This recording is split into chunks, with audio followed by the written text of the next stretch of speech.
I believe that we're live. How's our sound? We're just logging on here. Can I get a thumbs up from our producer? If the audio is good, I want to make sure that everything is fine. And Pat, if you could just say testing 1, 2, 3. Testing 1, 2, 3. Test, test. We are good. All right, and we are live. Thank you so much, everyone, for joining us here today. I'm Trevor O'Neill, the City Council member representing District 6 here in Anaheim Hills.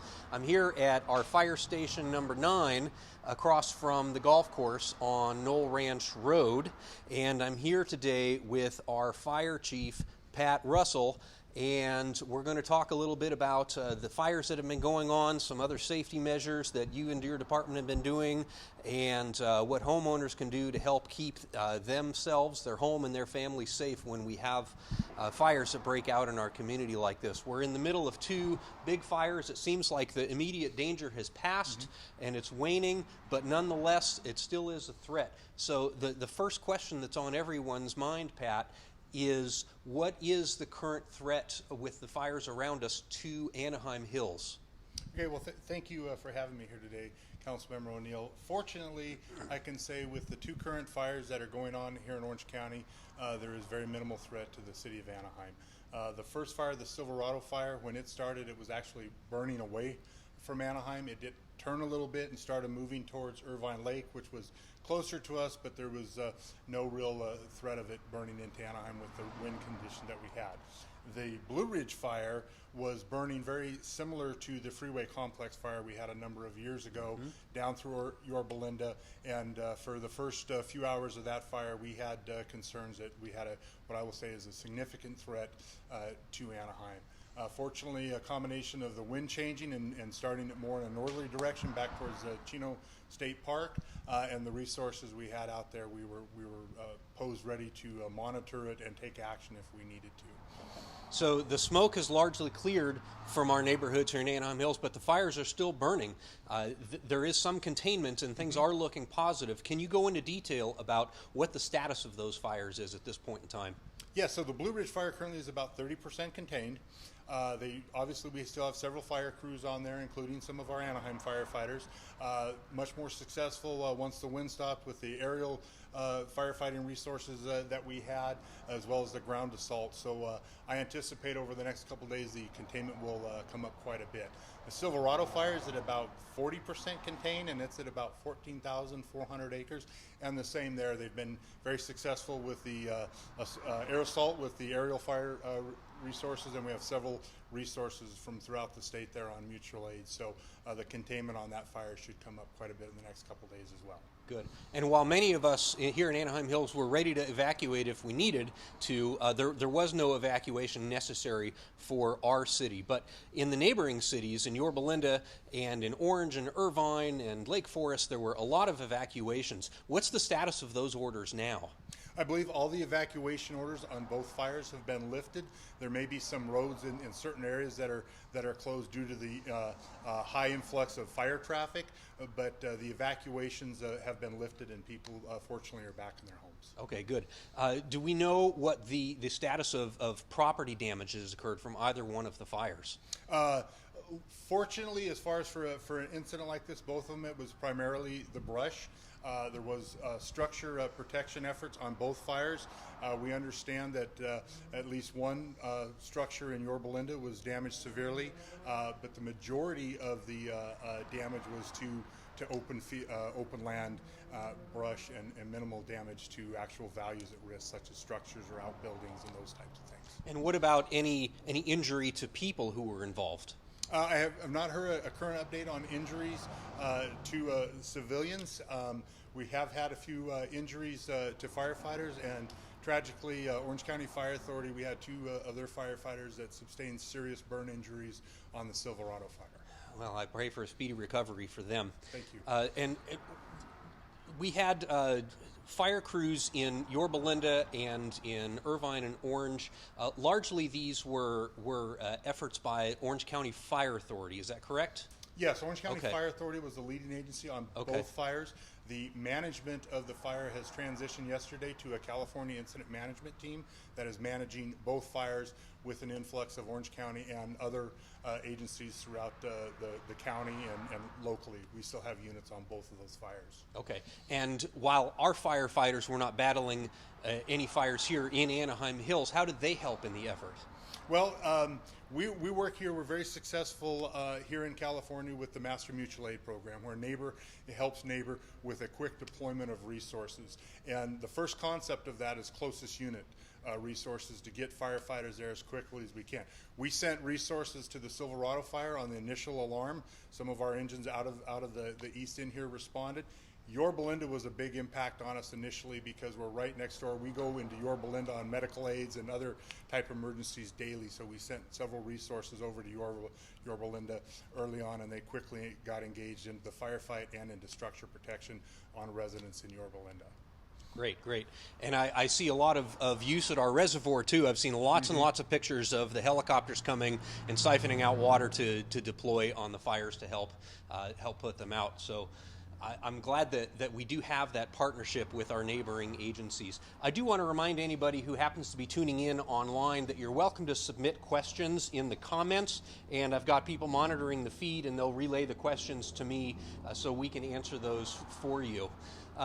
Pat, here we are also in the middle of a pandemic that certainly must have presented some challenges compared to your typical year, which is often already challenging enough when we have the Santa Ana winds and the dry conditions and whatnot. But what sort of special challenges have you experienced as a result of the coronavirus? Yeah, so the coronavirus has been challenging for us on our day-to-day management of calls and management of people in the station. We've had to take all the same precautions that everyone else has had to take with our facial masks, social distancing, hand sanitizing in the station as well out on calls.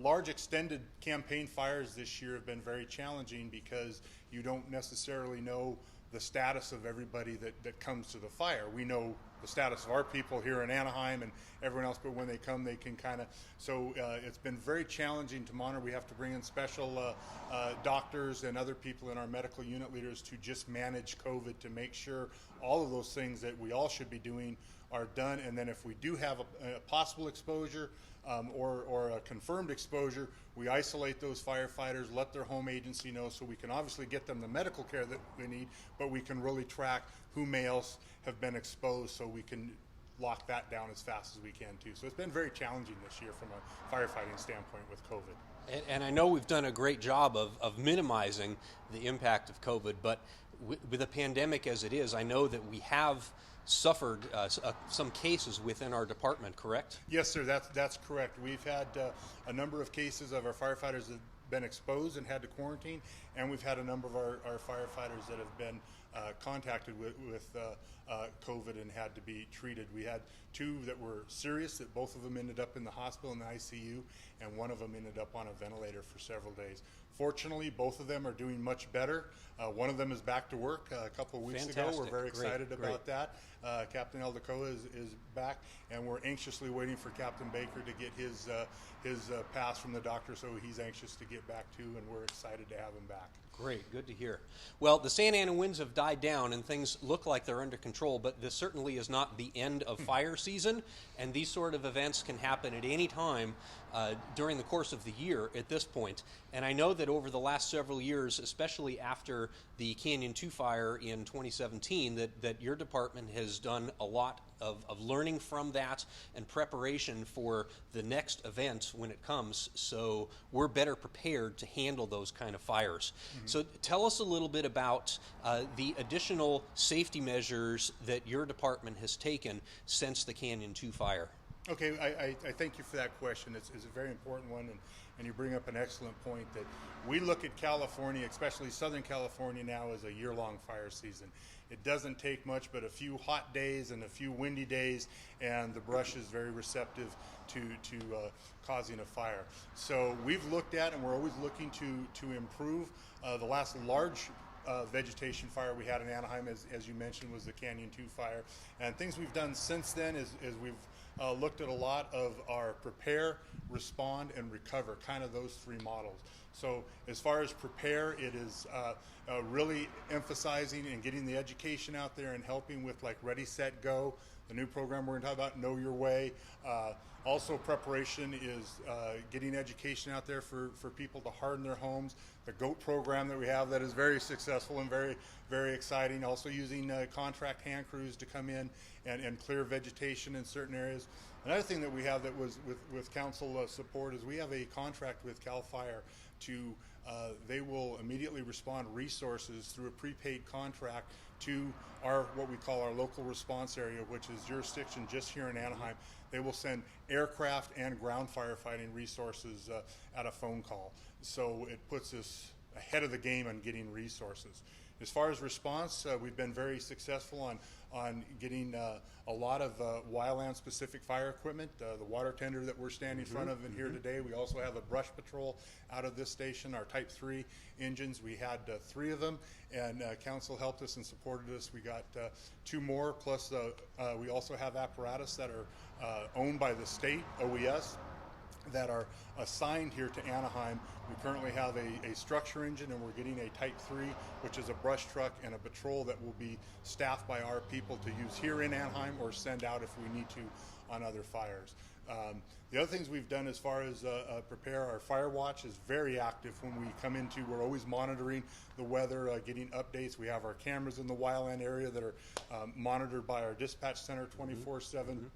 And when we see that we may be getting into a significant wind event or high probability of a fire, we start our CERT volunteer fire watches out. We also put firefighters out in patrol, and we call in off-duty firefighters to staff additional equipment that they're either out patrolling neighborhoods for high visibility and constant alert, and then we are staffed and excuse me, when the Silverado fire started, we were upstaffed with 2 additional brush trucks to protect here in Anaheim. So we're always forecasting what that's going to be. Yeah, and I see our CERT teams out and fire crews out just monitoring the perimeter of our city.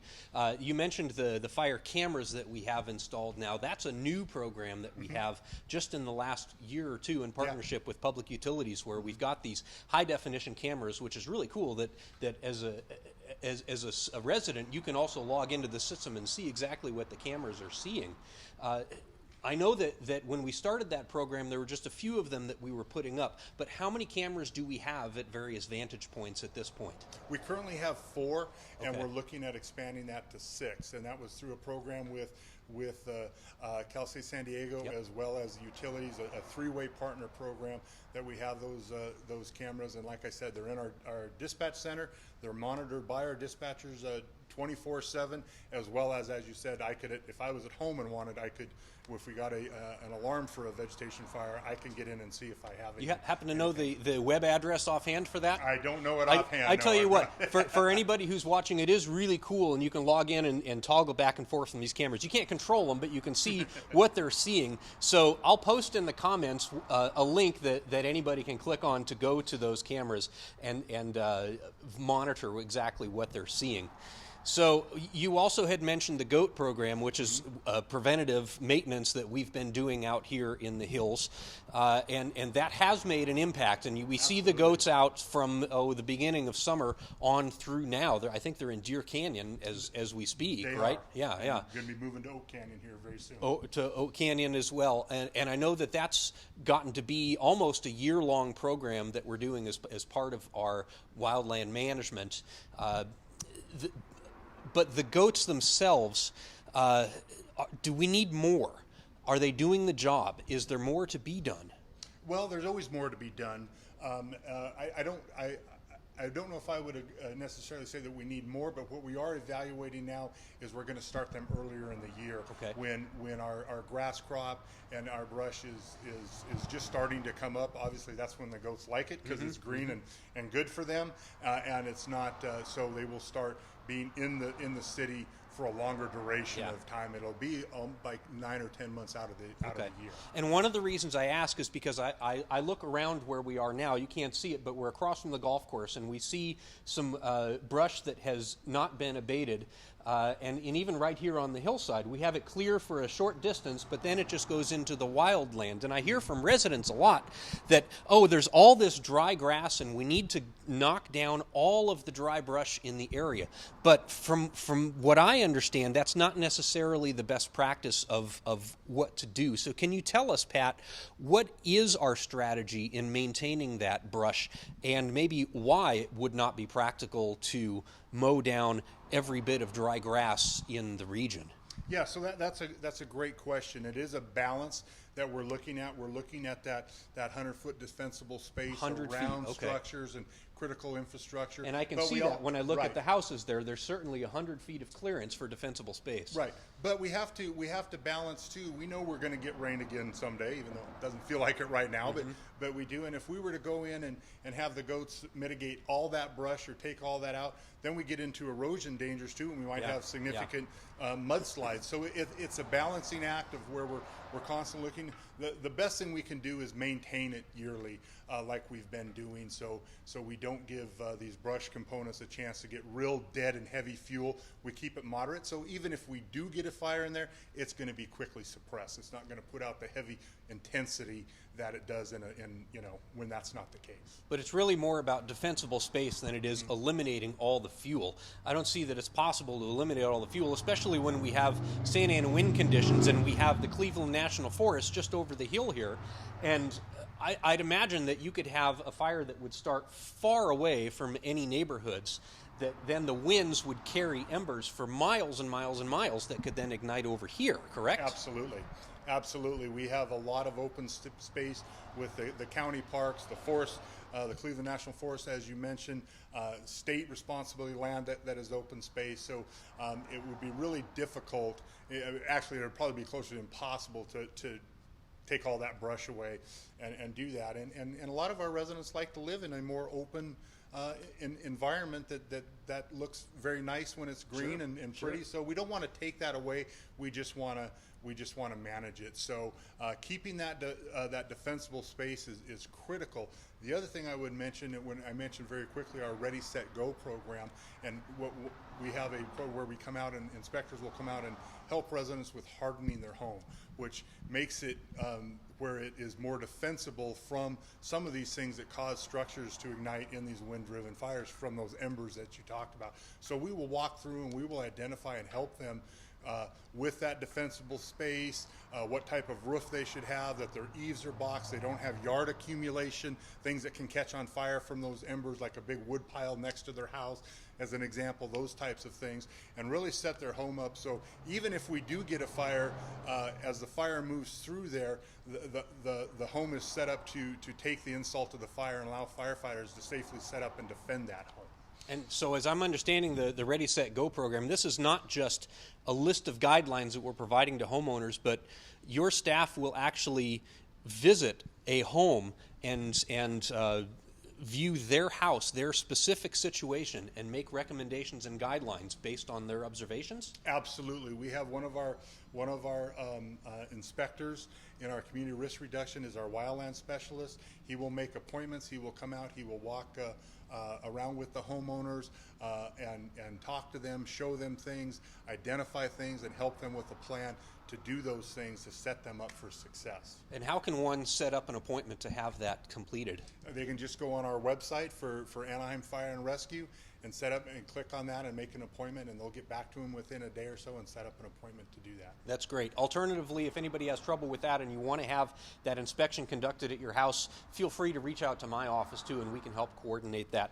I do also want to point out again for anybody who has recently tuned in that we will take questions from viewers. If you comment on the video here, I have my production staff who's monitoring the comments and will relay questions to me. Pat, you also had briefly brought up the Know Your Way program, which was our evacuation plan that we put in place as a result of what we learned from the Canyon 2 fire. Yes. And many of us remember that when the order was given to evacuate, that it was just a mess on our streets and we couldn't get out. And many people were stuck for hours on our main arterials. People would drive down to the freeway, and then CHP was there telling them to go back, go away. And so nobody knew which way to go or what kind of coordination that there was. So what has changed since then to prevent that kind of thing from happening in future evacuations? So one of the lessons learned from the Canyon 2 fire was our evacuation process, and we put a lot of time and effort into coming up with the Know Your Way. It was coordinated with several departments in Anaheim, as well as surrounding partners like Caltrans, CHP, City of Orange, to have a standard regulated system to evacuate and get vehicles out of the area as safely and as efficiently as we can. That work is complete. Know Your Way is up, and it's accessible, and it's critically important as part of that Ready, Set, Go. Is you don't want to wait until you're under an evacuation warning or an evacuation order to go and be familiar with that. If you live out here in the canyon, I would suggest that you have it on your refrigerator and a copy in your vehicle, and you use these opportunities to know that and practice it and drive the route a few times, just so you're familiar with. We never know when these evacuations could come in the middle of the night with smoke conditions, those wind conditions you talked about. All those things are going to make it more challenging to safely evacuate, as well as fire apparatus coming into the area. So drive the route a few times just so you're familiar with it. Put it in your GPS, a point that you can drive on that route. There's a lot of things that you can do that will take that anxiety down when you need to do it, so we can get everybody out safely. Good. And this time around, one thing that is different, as I understand, is that we have coordinated with other agencies, the City of Orange, Caltrans, the Highway Patrol, to make sure that everyone is on the same page and we don't have this redirecting back into our neighborhoods, correct? Right. So that was a critical challenge for us, and it was not. It was a challenge on the Canyon 2 fire. So with all these agencies that have a stake or stakeholders in this, that's the goal. So we get everybody efficiently and safely out, and they're not being turned around and coming back in because there's confusion. Because we all know you can't take the human element out of it entirely. And when firefighters and police officers are talking on radios, and they may think that they're telling people to go north, and they've accidentally had them go south. So all those things can happen, which add to the confusion, which adds to the stress and adds to the anxiety that we want to minimize that as much as we can. We know we're not going to get it out when people have to evacuate. It's a very scary thing. So we have coordinated with all of our partner agencies that would have a piece of that, and they're all working off the same plan. So whatever officer or firefighter responds that day, they have the plan, and from where they're at, it will show them which way to usher people. Yeah.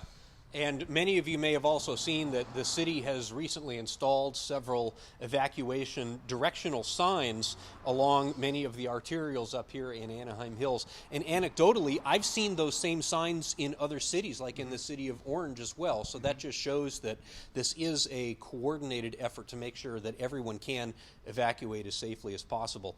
I do want to again reiterate that if anyone who is watching has any questions, to please make a comment, and my staff will take a look. And I think he's telling me that I have a question now from the audience. Question about the goats. And we talked about the goats, so we covered that.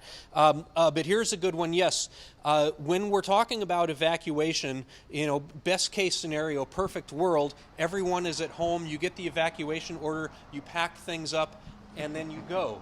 But what do we do if it's a situation where family is away at work and there's maybe seniors who are at home or pets that are at home?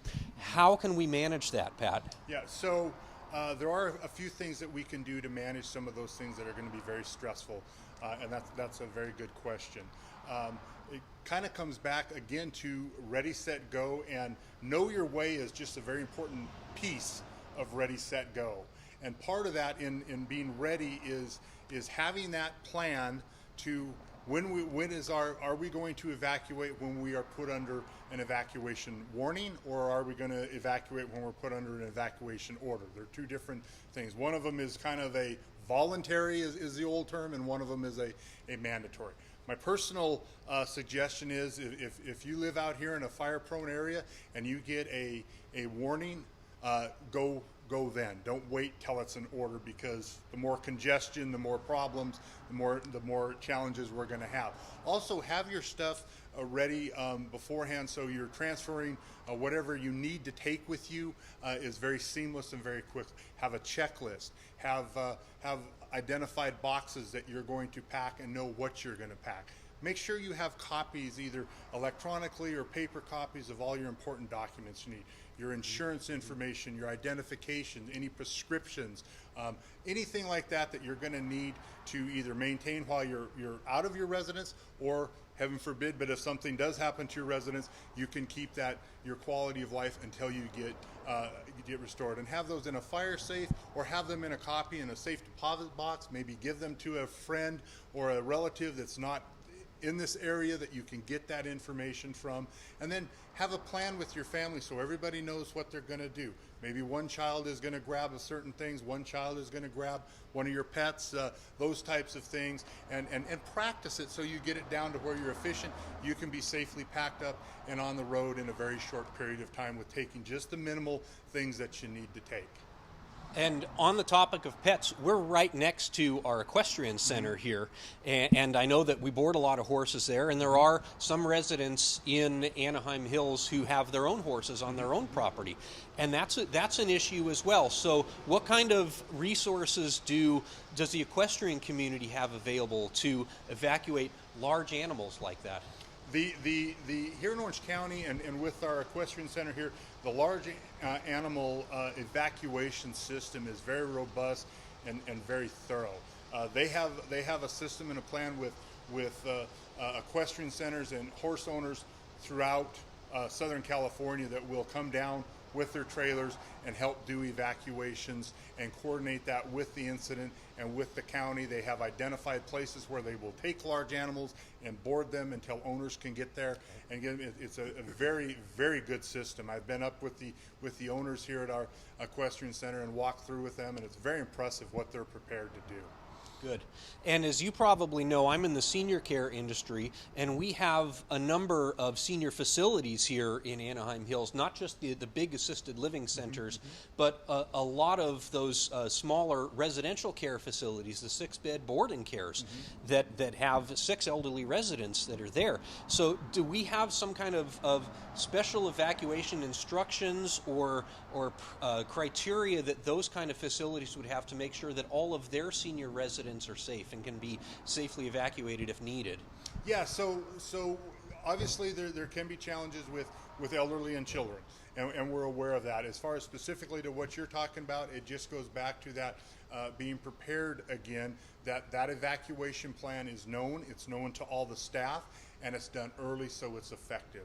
And then your communication system to their loved ones that they need to let them know that their members that were at that boarding care were taken to where they were taken and they're fine. Once you know your loved ones are fine, you might still have anxiety because they're not with you, but if you know they're safe, it's going to help alleviate that and maybe take some of the need or challenge to get into the fire area that you might not be able to get into. And what about those elderly residents that may not be ambulatory?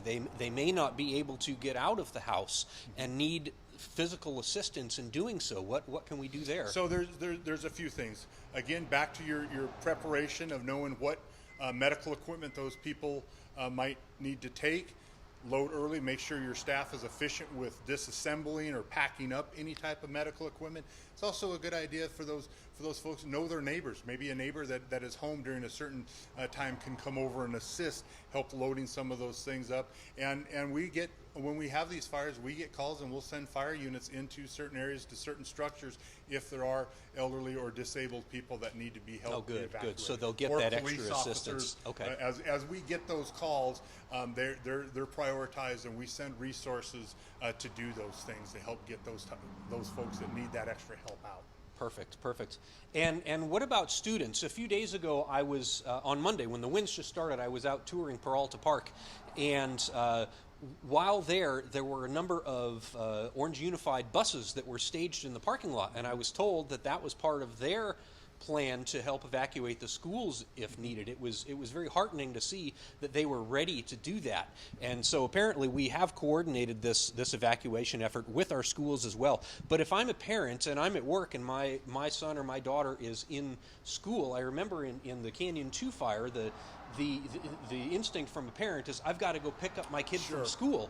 But what do we advise parents to do, and how are the schools prepared now to handle evacuations? Yeah, so that's another great point. That would be very scary. I have children as well. If you couldn't go get your kids, that would be a very, very scary thing. So when we developed Ready, Set, Go, the school systems were advisories to that, and we kept them in the loop, and we've worked very closely with them to make sure that their plan. Every school has to have a safety plan that addresses some of these things on what they're going to do to keep children safe until their parents can pick them up. And the buses that you saw is a big part of Ready, Set, Go that are dispatched to do that. Some other things that you might want to think about is obviously talk to your children and make sure that they understand that if these things happen, that you might go to a safe refuge place until we can pick you up.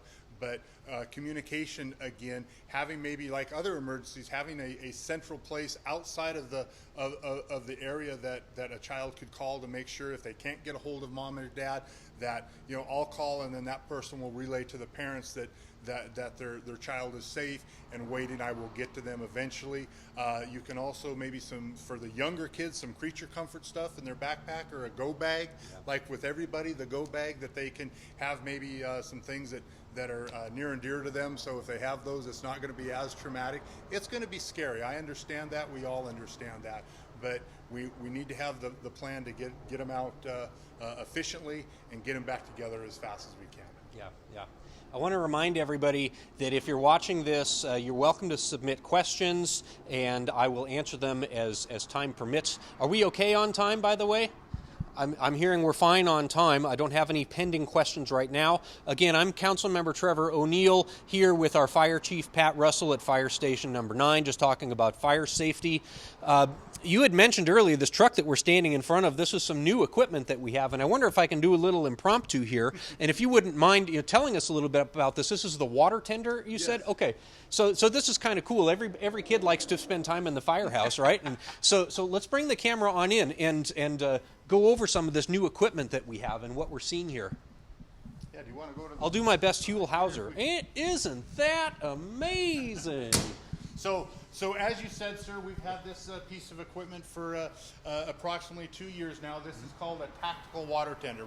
The tactical means it does have obviously it carries water, 2,500 gallons, and it also has a fire pump and hose. So what we use this piece of equipment to do, and it was out on patrols with some of our other resources the last couple days, is to, obviously in a rural setting where we have wildland fires, we don't have hydrants like we do in an urban setting. Yeah. So this piece of equipment is used to fill fire engines that are out as they're laying hose and protecting structures or fighting the vegetation fire. And then this unit will go back to the hydrant or to a tank, and they'll either keep the tank full for firefighters to come draw water from, or they will fill the tank themselves, depending on whatever operation they set up with. It also has spray bars on it, so we could spray down dusty roads that fire equipment has to have access on, because as the dust comes up, the visibility with already the smoke can be very dangerous, so it can do that for us. So it's a very, very versatile piece of equipment that we're really excited that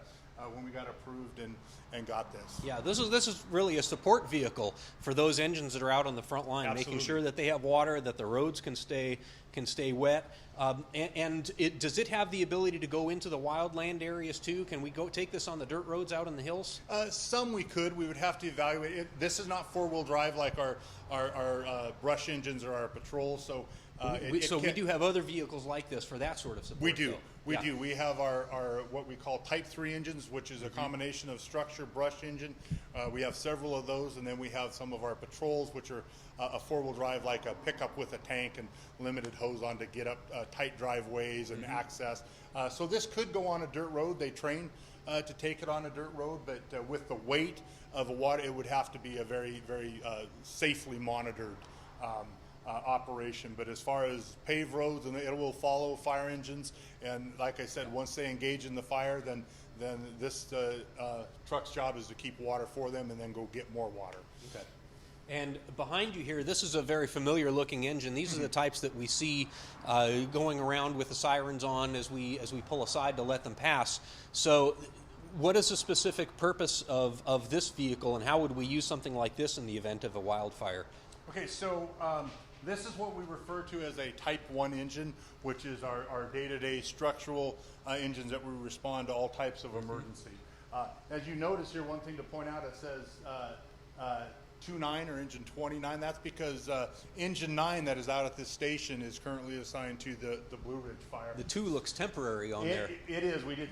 So what we do is we recall firefighters once we send resources out. Our priority is always make sure all of our stations are covered and we have enough equipment here for our needs. So then this goes into service and is dispatched as engine 29, the second unit out of Station 9. But to your question, this is a regular response engine. It is equipped with wildland firefighting equipment, hose and equipment, just like all of our engines here in the city are. So its primary job on a vegetation fire would be structure protection. However, we realize that in a lot of cases, the best thing we can do, not in a Santa Ana wind event, but in other situations, is if we can go lay hose and put the fire out before it gets to the structures, that's our best tactic to use. So this is set up to do that. These don't normally go on bad dirt roads or obviously where you would need four-wheel drive. We have engines that can do that. But like I said, this engine is equipped with wildland firefighting equipment. 4 firefighters on duty on this engine. Minimum 2 of them are paramedics, so they have ALS gear with them. So if in the event that somebody, a firefighter or a citizen, has a medical emergency and they're there, they can render care right away. So that's what this unit's for. Okay. And when we have these sort of wildfire events, I'm sure that resources are very strained, but emergencies of any nature can still happen. So what sort of protocol do we have in place if we have troops that are just deployed, or our firefighters are deployed during the wildland event, that people can still be protected in the event of a medical emergency where they need paramedic assistance, or there's a structural fire in another part of the city? So what sort of resourcing do we have there to make sure that all of our needs can still be met, even when they're strained during a wildfire? That's a great question. I really appreciate that, because I think it's important for our citizens to know that when we are helping our neighbors, our number one priority is the protection of our citizens here in Anaheim. So there's a few things that we do depending on how rapidly the incidents evolve. The first thing we do is we do emergency recall and bring back any off-duty firefighters that are available. I'm very happy to say for the last few days, when the Silverado and the Blue Ridge fire were going, we had more firefighters report to duty than we had equipment to put them on. Oh, wow. So we had them down. We opened our FOC, which is our Fire Operations Center, to track resources. We had the bodies, so we made sure we knew that some of our firefighters lived in the evacuation zones on these other 2 fires. So we had somebody help track to make sure if they're out on the fire, let's make sure their families don't have anything that they need to. So we had all the people to do all those support functions. So I was very proud of our organization of the recall that came back. So what we will do as units are responding out on what we refer to when it's the neighborhood next to us in Yorba Linda, it's an immediate need, we will send those resources, and then we will start adjusting what's left. We're very fortunate here in Anaheim that all of our fire companies, either ladder trucks or engines, are ALS paramedic level. So sometimes on a normal day-to-day at a station that has an engine and a ladder truck, there's 2 paramedic units out of 1 station. So we will start to split those stations and move for immediate coverage while the firefighters are coming in from home, getting their gear. They take a reserve engine, like this is a reserve engine. We put 4 firefighters on it. It instantly goes in service and moves back to one of those stations to cover. Good. So it's a constantly removing. And then the other thing that we do as the layers of immediate response happen, for a while we had firefighters from some of our neighboring cities of Huntington Beach and Newport here in Anaheim for a short amount of time, covering our stations while we were out there. And once we got those things back and things staffed up, we were able to release those. But we know on an average we're going to have 75 to 100 calls a day here in the city, so we're prepared for those. We can have other challenges in the wind too, with all the down power lines. So we have a system that we'll use our fire prevention inspectors to go go sit on those that traditionally may be a fire company to make sure that it's safe and nobody gets hurt. So they'll come and relieve to get those fire companies back in service, ready for other calls. And then the last thing that we would do, we didn't have to do it on this event, is we may send modified responses to incidents. So if we got a structure fire that traditionally may be 3 engines in a ladder truck and a battalion chief, we may send 2 engines in a truck, and unless those other resources are immediately needed to kind of spread out the resources, much like we would do really in any major disaster. Yeah, yeah. Just briefly, you mentioned downed power lines, and I want to point out for the residents of Anaheim Hills that we have very, very little overhead power lines that are active. We continue to do our undergrounding. I know we're doing the stretch on Eucalyptus right now to get all of that power underground, since it's so close to the open wildland fire areas. But even some of the other existing overhead power lines that we have are de-energized and are simply there for replication in case there's some other outage somewhere else that we can reroute the power. Right. I don't remember the numbers offhand of what percentage of our power in Anaheim Hills is undergrounded, Pat. Do you know? I remember it being very, very small, like under 10%. That is actually underground? Yes. I'm sorry, I don't have that information. That's a public utilities question. Yeah, and I have had great conversations with Dooku and public utilities, and it's a priority for them because that will help harden our whole wildland community. Absolutely. And I know they're working on that. But I don't have that number for it is very low, and anybody who is interested, you can reach out to my office and we can provide that. But my recollection is it is less than 10% of our power up here in the Anaheim Hills is above ground, and over 90% of it is undergrounded already. Our public utilities also has the ability, because of all of the duplication that we have, to even with those that are above ground, that we can flip them off during a wildfire event, so there is no danger of Santa Ana winds toppling over the poles and then sparking a potential fire. Brings to mind, though, that I did hear some speculation, and I don't know if it's been confirmed or not, regarding the Silverado fire, that may have been started as a result of some kind of faulty transmission lines out in the Hills and Canyon area. Do you know what the status of that investigation is? I've heard that same thing, but I believe the investigation is ongoing, and I don't have anything concrete to comment on. Okay. And do we know what the potential cause of the Blue Ridge fire was? It's under investigation also, and I actually haven't heard any even speculation. Yeah, we're too busy fighting the fires at this point and keeping everybody safe and all their homes safe. And that investigation, I'm sure, will come, and the news will come forthcoming. So again, if anybody has any questions here, we're going to be wrapping things up shortly.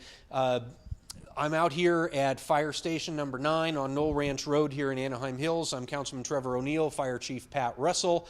It's been a pleasure to talk to you, Pat, and spend time with you addressing some of our immediate issues with the Blue Ridge and the Silverado fire, and happy to hear that everything is under control as far as Anaheim is concerned. There's no immediate threat. Things could change, I suppose. When I woke up this morning, it kind of seemed like the Santa Ana winds might be picking up again. But it died down, so I'm thankful for that, and thank you and your team for always being vigilant and making sure that our neighborhoods and our residents can be protected. Well, thank you, sir. It's always a pleasure to talk to you, and I always appreciate the priority you put on wildland fire safety out here in the canyon and working with us to provide us all the resources we can. Very proud to, and I'll point out to the audience as well that Anaheim's fire department is considered ISO Class 1, and we are one of how many in the country with that high level of recognition? In the country, I'm not sure of. In the state, it's about 25. Only 25 in the state. So one of the top 25 fire agencies in the state. And when we were dealing with some fire issues in the council a year or so ago, and I did have the national numbers, and I think it was less than 100 in the whole country. It's very low. I know Yeah. So kudos to you and your team for making sure that we can continue to provide world-class public safety and keeping our response times as low as we can. I know it's a lot of work, especially in these challenging economic times, but we're here to work with you. As everyone knows, one of my top priorities has always been fire safety out here in Anaheim Hills, and I look forward to working with you in the future to make sure that we can maintain that class rating and maintain our low response times and make sure that our residents can be as best protected as much as possible. Do we have any other questions from the audience? We don't, and so I'm being told to wrap it up here. Again, I'm Trevor O'Neill. Thank you so much for spending time with us today at Fire Station number 9 with our Fire Chief, Pat Russell. And any other follow-up questions that someone may have after watching this video, which will be kept on my council page for review, you can simply comment there or send me a message. I can always be emailed at toneil@anaheim.net. And a reminder again for the Know Your Way evacuation, that route can be found at anaheim.net/Know Your Way, KNOW, Your Way. Pat, thank you so much again. My pleasure, sir. Everyone in Anaheim Hills, stay safe and be vigilant. I'll talk to you soon.